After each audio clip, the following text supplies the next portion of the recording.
In a few moments, I will sign a historic executive order instituting reciprocal tariffs on countries throughout the world. Reciprocal, that means they do it to us and we do it to them. Very simple, it can't get any simpler.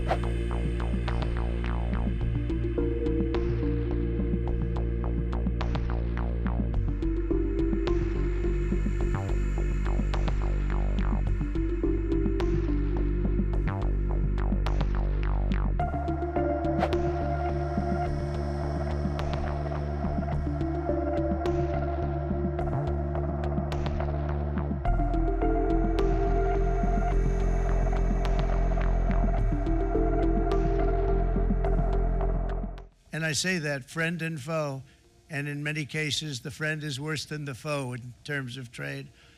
But such horrendous imbalances have devastated our industrial base and put our national security at risk. I don't blame these other countries at all for this calamity. I blame former presidents and past leaders who weren't doing their job. They let it happen, and they let it happen to an extent that nobody can even believe. That's why, effective at midnight, we will impose a 25% tariff on all foreign-made automobiles. In a bold move to reshape U.S. trade policy, President Donald Trump announced a massive tariff package on Wednesday targeting more than 180 countries.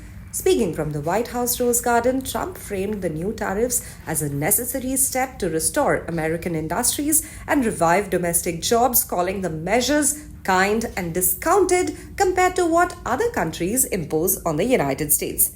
Defending his decision, Trump declared that these tariffs would bring back American jobs and revitalize industries that have been undercut by foreign competition.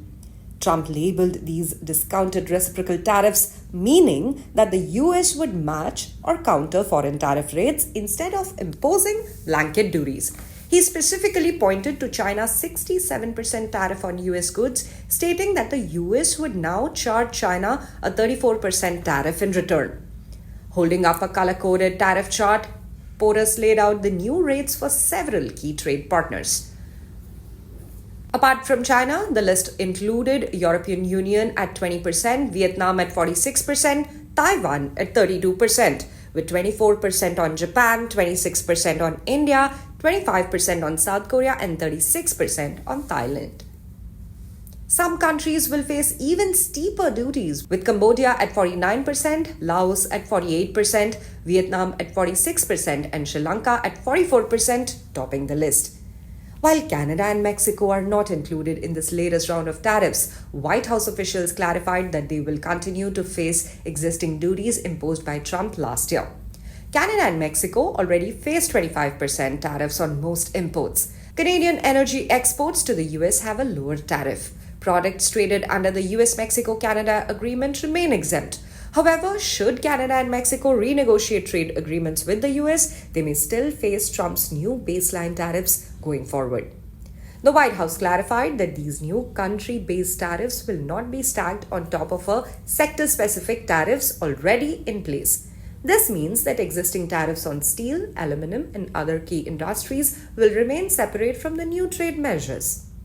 A few countries such as Cuba, Belarus, North Korea, and Russia are not included in Trump's new reciprocal tariffs because they already face broad US sanctions which limit trade to near zero.